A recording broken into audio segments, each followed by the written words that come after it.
안녕하세요. 저는 중국 출신의 창이라고 합니다. 현재 미국의 한 명문대학교의 대학원에서 유학 생활을 하고 있는 저는 꽤나 특별한 이력을 가진 학생인데요. 왜냐하면 저는 중국 최고의 방산업체에서 근무한 경험이 있거든요. 저는 중국 방산업체에 입사하자마자 큰 두각을 보였고, 결국 중국 정부에서 표창장까지 받았을 정도로 여러 능력을 보였기에 학비 지원까지 받아가며 미국 최고의 대학원에서 유학을 할 수 있게 된 것입니다. 당연히 저는 중국에 대한 충성심도 매우 높았고, 방산업체 출신이라 여러 중국 군부대들의 상황과 중국군의 방산 기술력을 전부 알고 있었는데요.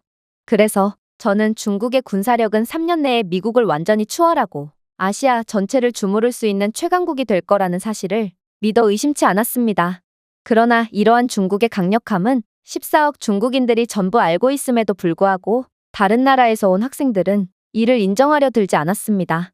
분명 저와 함께 석박사 과정을 밟고 있는 학생들은 세계에서 가장 공부를 잘하는 인재들이 분명했음에도 이들은 한창 떠오르는 국가인 중국에 대한 그 어떤 것도 궁금해하지 않았거든요. 오히려 이들의 관심 주제는 온통 한국에 관한 것이었고, 심지어 한국의 군사력에 대해 관심을 보이기도 했어요. 저는 도대체가 이해가 안 갔습니다. 한국 같은 소국은 중국이 헛기침만 해도 사라질 운명이고, 실제로 제가 중국에서 교육받은 바로는 만약 한국과 중국의 전쟁이 발발한다면 한국은 3일도 안 돼서 석기시대로 돌아갈 것이 분명했거든요. 하지만 이들은 역시나 아시아라는 대륙에는 오직 한국이라는 국가 하나만 있는 것처럼 행동했고, 한국에 대해서만 많은 관심을 갖곤 했습니다. 그러다 좋은 기회가 찾아왔어요. 그렇게나 한국에 죽고 못 살던 이들이 드디어 한국의 군사력에 대해 의문을 품는 듯한 모습을 보였거든요. 이번에 발표된 세계 군사력 순위에서 한국이 5위를 차지했더라. 나는 이번 조사 결과가 도무지 이해가 안 돼. 이 조사는 도대체 어떤 기준으로 한 거야? 저는 이때다 싶어 단번에 이야기에 끼어들었죠. 맞아. 한국의 군사력은 매우 과대평가되어 있지. 한국 같은 작은 나라는 중국이 밀고 내려옴과 동시에 하루도 안 되어 한국전쟁 직후쯤으로 돌아가고 말 거야. 그런데 학생들의 반응이 이상했어요. 이들은 오히려 저를 이상한 눈으로 쳐다봤거든요. 아니, 내 말은 한국은 세계 군사력 순위 5위보다 더욱 높게 평가되어야 한다는 뜻이었어. 오히려 중국의 군사력이 너무 고평가된 것 같은데?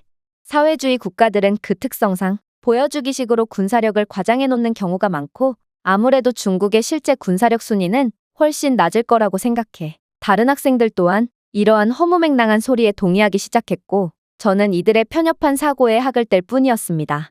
그리고 저는 자랑스러운 중국인으로서 중국의 명예를 위해 움직여야겠다고 생각했죠. 마침 저는 학부 수업 조교였고, 전 세계 학생들의 잘못된 인식을 바로잡기 위해 교수님 몰래 수업을 시작하기 전에 학부생들에게 중국의 강력한 군사력을 소개한 자료까지 만들어 배포했습니다. 학생들은 이러한 뜬금없는 자료에 당황했지만, 아무래도 이건 교수님께서 직접 배포한 자료라고 생각했는지 별말 없이 자료를 챙겨갔죠. 하지만 꼬리가 길면 반드시 잡히는 법, 저는 얼마 안가 교수님께 그러한 의미로 만든 자료를 들키고 말았습니다. 그리고 교수님은 노발대발하시며 수업을 시작하자마자 제가 만든 자료는 자신과 아무런 관련이 없고, 자료는 전부 조작되고 왜곡된 자료일 뿐이라며 일갈을 하시더군요. 그러면서 이참에 잘 되었다며 저희 모두는 지식인으로서 한국에 대해 더욱 공부해볼 필요가 있다고 말씀하시며 연설을 시작하셨습니다. 여러분들은 한국이 세계적인 군사강국이라는 것을 잘 아실 겁니다. 하지만 많은 사람들이 한국이 어떻게 세계적인 군사대국으로 발돋움했는지는 잘 모르고 있죠. 여러분들이 제 양력을 보셨다면 제가 미국 국방부 소속 방위산업연구원 출신이라는 것을 아실 텐데요. 저는 한국으로 파견 간 적도 있고, 지금처럼 미국과 중국의 관계가 단절되기 전에는 중국의 방산업체와 심지어 중국 군부대까지 직접 파견 가보기도 했죠. 그리고 이러한 제 경험을 통해 여러분들께 한국과 중국의 군사력에 대해 더욱 자세히 설명해 드릴 수 있을 것 같습니다. 안타깝게도 현재 높은 세계 군사력 순위를 가지고 있는 국가들은 다른 나라들을 침략하거나 단순히 인구수가 많다는 이유만으로 그 자리를 꿰차고 있는 경우가 많습니다. 그러나 여러분들은 아셔야만 합니다. 한국은 일본의 침략 이후 북한 및 중국 등의 사회주의 세력의 침략까지 당해야 했을 뿐만 아니라 인구도 5천만 명 밖에 안 되는 국가라는 것을 말이죠. 이 부분이 가장 중요한 점입니다. 깊은 상처를 남긴 역사적인 침략의 여파가 남았음에도 한국은 보복을 추구하지 않고 회복력을 추구했거든요. 한국은 정복의 도구가 아니라 미래의 주권에 대한 위협에 대한 방어책으로 군사력을 만들었습니다. 한반도를 황폐화시킨 한국전쟁 이후 한국군은 주로 지상군에 의존하는 구조로 미국의 군사 지원과 원조에 크게 의존했습니다. 하지만 한국 전쟁으로 인해 한국군의 군사력 한계와 취약성이 드러났고 이에 대한 대대적인 정비와 현대화가 필요했죠. 그래서 한국은 군사 현대화와 확장을 시작합니다. 한국은 1961년 이후 공격적인 경제와 군사 현대화의 길을 떠났습니다.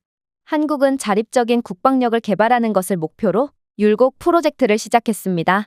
이 시기에는 외국 무기 체계에 대한 의존을 줄이기 위해 국내 무기 산업을 설립하는 것을 포함하여 군대의 확장과 현대화가 이루어졌습니다. 이건 정말 놀라운 변화입니다. 당시의 한국은 전쟁의 참화를 겪은 지 얼마 되지도 않은 상태였거든요. 즉, 이들에게는 국방력 혁신이 아닌 경제력을 끌어올리는 게 훨씬 급선무였습니다. 하지만 모두가 미쳤다며 손가락질하고 한국은 절대로 해낼 수 없을 거라며 고개를 가로젓던 그때 한국이 어떤 결과를 냈는지 한번 지켜보세요. 한국은 정말로 모든 분야에 대한 혁신을 성공해내면서 국방력과 경제력을 전과는 비교도 할 수 없을 만큼 끌어올렸습니다. 물론 한국은 여기서 멈추지 않았죠.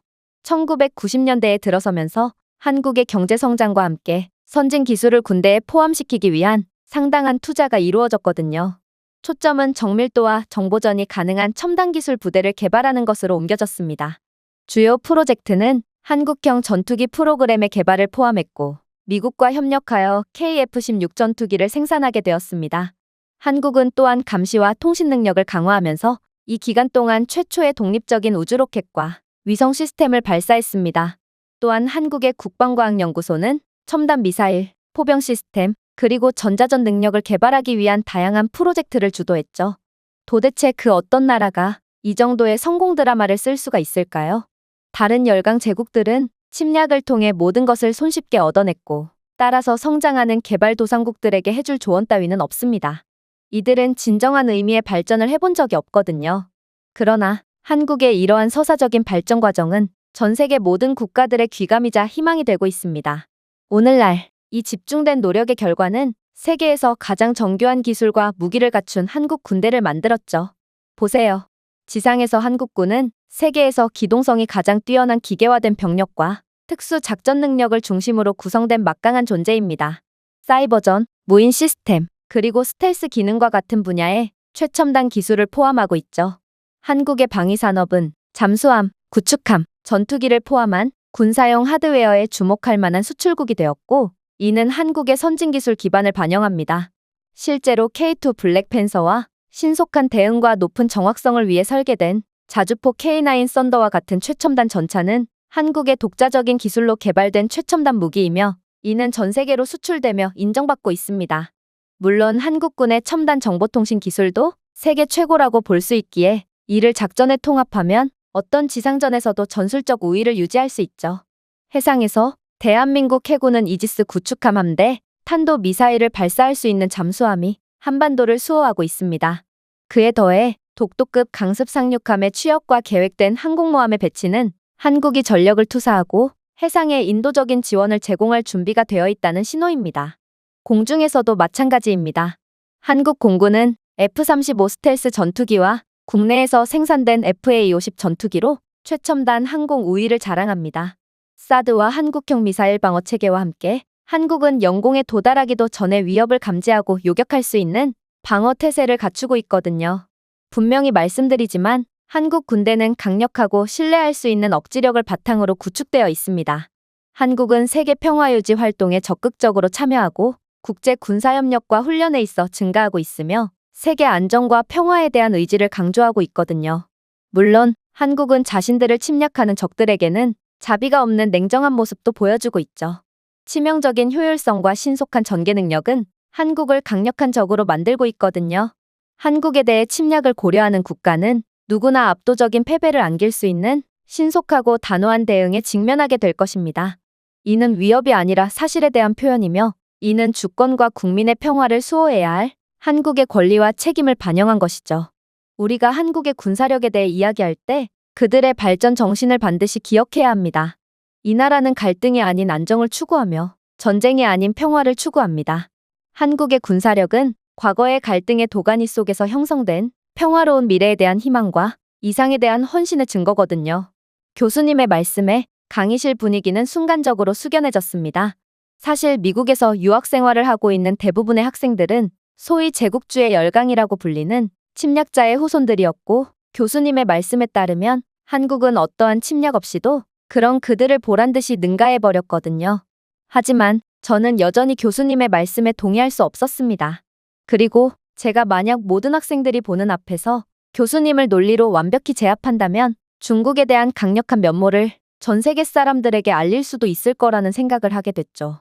교수님, 한국이 얼마나 강해졌든 중국과는 체급 자체가 다른 소국입니다. 중국은 정말로 미국을 능가하는 엄청난 군사력을 가지게 되었고, 한국쯤은 하루 만에 초토화시킬 수 있으니까요. 한국이 그렇게 강력한 국가라면 교수님께서는 어째서 제가 만든 중국의 군사력에 대한 자료에는 반박하지 못하는 거죠? 그러자 교수님은 갑자기 표정을 싹 바꾸셨습니다. 그러고는 충격적인 연설을 시작하셨죠. 저는 분명히 중국의 군대와 중국 방산업체의 사정까지 속속들이 알고 있다고 했습니다. 그럼에도 학생은 여전히 현실을 보려하지 않고 있군요. 제가 듣기로 학생은 중국의 방산업체에서 근무했다고 알고 있는데, 그렇다면 제가 학생에게 질문 하나를 건네보도록 하죠. 학생은 중국이 만든 무기들을 신뢰할 수 있나요? 저는 순간적으로 말문이 막히고 말았습니다. 사실 방산업체에 근무하는 저는 중국 무기의 현실을 그 누구보다 잘 알고 있거든요. 중국에서 개발했다고 하는 무기들은 전부 다 외국의 무기들을 그대로 베껴서 만들었을 뿐이고, 그마저도 기술이 부족한 부분은 조악한 내부 설계를 그럴듯하게 꾸며놓은 가짜일 뿐입니다. 아무래도 한국이 만든 무기들은 전 세계로 수출이 되고 있지만 중국이 만든 무기들은 기껏해야 개발도상국들에게 헐값에 판매되고 있는 걸로 봐선 기술력 측면에서 보면 한국이 더욱 우세한 게 분명해 보였어요. 그러나 저는 원래 같았으면 거짓말로 얼렁뚱땅 넘어갔겠지만, 교수님은 한국과 중국의 방산업체의 사정에 대해 누구보다 잘 아는 인물이었고, 저는 이 상황에 거짓말을 칠 수도 없었습니다. 결국 저는 꿀먹은 벙어리가 되어 굳게 입을 다물 뿐이었어요. 그러자 교수님은 제 무기력한 반응에 혀를 끌끌 차며 말씀을 이어나가셨습니다.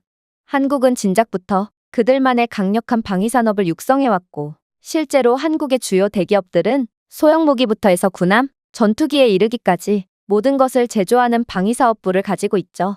한국은 군사무기에 대한 완전히 자립된 기술을 가지게 되었고, 이제는 전 세계에 군사장비를 수출하고 있습니다. 여기서 한국과 중국의 차이점이 나옵니다. 한국의 군사장비 수출은 엄격한 윤리적 기준과 평화 증진에 대한 의지에 의해 이끌어지거든요. 한국은 선진 기술이 분쟁을 증가시키기보다는 세계적인 국방력을 향상시키는 데 도움이 되도록 보장합니다. 이러한 원칙적인 입장은 한국을 다른 군사 수출국들과 구별되게 국제무대에서 엄청난 존경을 받게 했죠. 하지만 중국은 어떤가요? 기술적 자립화도 이뤄내지 못한 중국은 조악하고 완성도 낮은 무기들을 그저 박리담회식으로 판매하고 있을 뿐입니다. 분쟁 지역이나 위험국가 등 중국은 정치적인 상황을 전혀 고려하지 않고 마구잡이로 군사무기들을 뿌림으로써 지역적인 갈등과 분쟁을 심화시키고 있습니다. 저는 논리적으로 완전히 방향을 잃어버렸습니다. 그러나 중국이 욕을 먹는 상황은 절대로 참을 수가 없었기에 거의 발악을 하며 소리쳤죠. 기술력이 어떻든 결국 싸움은 사람이 하는 것입니다. 중국의 14억 인구를 어떻게 한국의 5천만 인구가 막을 수 있겠어요? 최첨단 무기까지 갈 것도 없이 그저 중국의 군대가 곡괭이만 집어들고 한국으로 밀고 내려와도 한국은 일주일 만에 끝장이 날 것이 분명합니다. 하지만 역시나 교수님은 눈 하나 깜짝하지 않았습니다. 자, 이번에도 한 가지 물어봅시다. 학생은 한국과의 전면전 시 중공군이 수뇌부의 통제에 잘 따를 거라 생각하나요? 저는 이번에도 한마디조차 할 수 없었습니다. 사실 방산업체 소속으로 중국 군대 내부에 직접 들어가 본 저로서는 중국은 다른 나라와의 전면전 자체가 불가능한 상황이라는 것을 누구보다 잘 알고 있었거든요.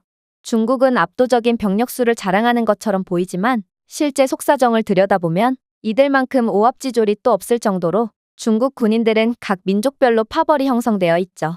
아무래도 한국과의 전면전 상황이 발생 시 중국 민족의 절대 다수인 한족에 대한 소수민족들의 불만과 분노가 터져 나올 게 분명했고, 한국을 향해 돌진하기는커녕 이들은 한족을 향해 먼저 총구를 들이밀며 내분을 일으킬 게 분명했습니다. 하지만 저는 중국을 너무나도 잘 알고 있는 교수님께 거짓말을 할 수가 없었습니다. 그렇게 이번에도 얼굴이 새빨개진 채 아무 말도 못하고 씩씩대고 있자 교수님은 다시금 충격적인 말씀을 이어가셨죠. 중국의 군대는 전면전이라는 것을 할 수가 없는 군대입니다. 내부 결속 자체가 안 되고 있거든요. 또한 인구로 밀어붙이겠다는 전략도 너무나도 순진하죠. 한국은 징병제뿐만 아니라 예비군 제도까지 운용하고 있어서 잠재적인 전투 인력의 수는 상상을 초월할 정도로 많거든요. 특히나 지금의 한국의 중장년층들은 지금보다 훨씬 더 길고 힘든 군사훈련을 받았던 걸로 정평이 나 있습니다. 즉 한국군의 우수성은 단순히 첨단 기술의 기능에 그치는 것이 아니라 군인들의 수와 특별한 정신과 헌신도 만만치 않다는 것입니다.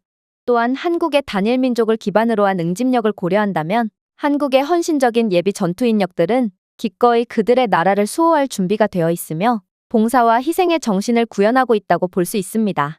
그리고 그거 아시나요? 전 세계의 중장년층의 예비 전투 인력들에게 전쟁이 발발한다면 자발적인 참전 의사가 있는지를 묻는 조사에서 그렇다고 답한 비율은 한국이 압도적이었다는 사실을 말입니다. 반면에 중국은 대부분이 참전 의사가 없다고 대답했죠. 한국과 중국은 정신력에서부터 현격한 차이가 나므로 사실상 전투 인력의 숫자가 큰 차이가 나지 않는 이러한 상황에서 중국이 한국을 이길 가능성은 0%에 수렴합니다. 또한 교수님은 제가 학생들에게 무단으로 배포한 중국의 군사 자료들을 훑어보기 시작하셨어요. 그리고 실소를 짓더니 경악을 금치 못할 연설을 시작했습니다. 부패한 군대의 붕괴는 내부적 외부적 요인에 의해 복합적으로 작용합니다. 그리고 학생도 중국 군대의 부패 문제는 매우 심각한 수준이라는 것을 잘 알고 있을 테죠. 총알이 없어서 격발 대신 입으로 소리를 내며 사격을 한다든지 각종 포사격 훈련에서는 군납 비리로 인한 완성도 낮은 무기 수준 때문에 격발과 동시에 그 자리에서 무기가 터져버린다든지 중국은 고질적인 문제를 앓고 있습니다. 중국 군대는 운영 비효율과 사기 저하, 그리고 내부 불화와 부패에 시름시름 앓고 있고 이제는 부패한 군대의 마지막 종착역인 붕괴로 향해 발걸음을 내딛고 있습니다. 기관의 효율성, 사기 및 대중의 신뢰를 무너뜨리는 고착화된 부패로 인해 중국 군대의 실전 능력은 처참한 수준이라는 것입니다. 그런데 이러한 상황에서 과연 학생이 선전한 것처럼 중국 군대가 세계 최고의 모습을 보여줄 수 있을까요? 그에 대한 답은 학생이 더 잘 알고 있으리라 생각됩니다. 교수님의 연설이 끝나자 고요했던 강의실 내의 분위기는 일순간에 열화와 같은 박수 소리로 가득 찼습니다. 아무래도 모두가 한국의 편에 서 있던 모양이었고 중국을 좋아하는 사람은 중국인 외엔 아무도 없던 거였습니다. 아무튼 교수님은 학생들의 환호성을 잠시 저지하더니 이내 다시금 입을 여셨어요. 군대의 힘과 관련한 부분에서 독자적인 정신이야말로 무기와 숫자를 넘어서는 진정한 핵심입니다. 이러한 정신은 평화를 지키겠다는 굳은 의지와 치열한 결의가 어우러져 있는 것이 특징이죠. 한국이 만약 다른 침략국을 통해 기술과 부를 쌓아 올렸다면 절대로 중국이라는 거인을 극복해내지 못했을 겁니다. 그리고 이러한 사실은 일본만 봐도 알 수 있죠. 저는 여러 군사 관계자들과 주기적인 연구 및 모임을 가지고 있지만 침략으로 만들어진, 즉 독자적인 정신이랄 게 없는 일본의 군사력은 중국에 비해 압도적 열세를 보이고 있거든요. 하지만 한국만은 특별합니다. 전 세계에서 오직 한국만이 가지고 있는 이 정신은 한국전쟁 당시의 한국인들의 민주적 가치에 의해 다져진 정신이며 수십 년의 긴장 속에서도 지속되고 강화된 정신입니다. 한국 군대가 국방과 국제평화 유지, 인도적 지원 등 모든 분야에서 탁월한 역량을 발휘하도록 이끌어준 것도 바로 이러한 정신 덕분이죠. 결국 세계에서 가장 가난한 거의 민병대 수준과 다름없었던 대한민국 군대는 미래를 내다보면서 지역의 안정을 유지하고 세계 안보에 기여하는 중추적인 군대로 발돋움했습니다. 한국의 혁신에 대한 헌신은 한국 군대의 영원한 정신과 예비군의 굳건한 지원과 결합되어 한국 군대가 한국 주권의 수호자일 뿐만 아니라 전 세계의 평화와 안전을 추구하는 든든한 동맹국임을 보장합니다.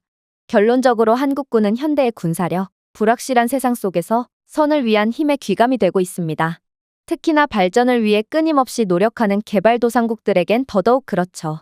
한국의 최첨단 방어와 강력한 예비군, 그리고 한국의 군인들의 한치의 양보 없는 정신으로 한국은 준비되고 단호한 미래를 맞이하고 있고 중국이라는 통제할 수 없는 거인에 맞서서 대등하거나 우세한 힘을 보여주고 있습니다. 한국이라는 존재 그 자체만으로도 세계는 희망을 엿볼 수 있다는 것이죠. 교수님은 이것 외에도 여러 말씀을 하셨던 것 같은데 극도의 흥분 상태에 빠져 있던 저는 도저히 교수님의 말씀을 들을 상태가 아니었습니다.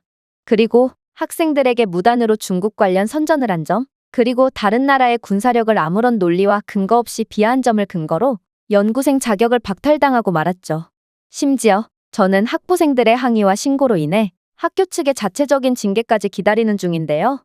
저는 그저 옳은 말을 한 것뿐인데 퇴학까지 당할 수 있다니 미국은 자유의 국가라지만 그건 전부 다 거짓말 같다는 생각이 듭니다. 제가 준비해온 내용은 여기까지입니다. 끝까지 시청해주셔서 진심으로 감사드리며 여러분들의 구독과 좋아요, 알림 설정은 영상 제작에 큰 힘이 됩니다. 이상 세모튜브였습니다.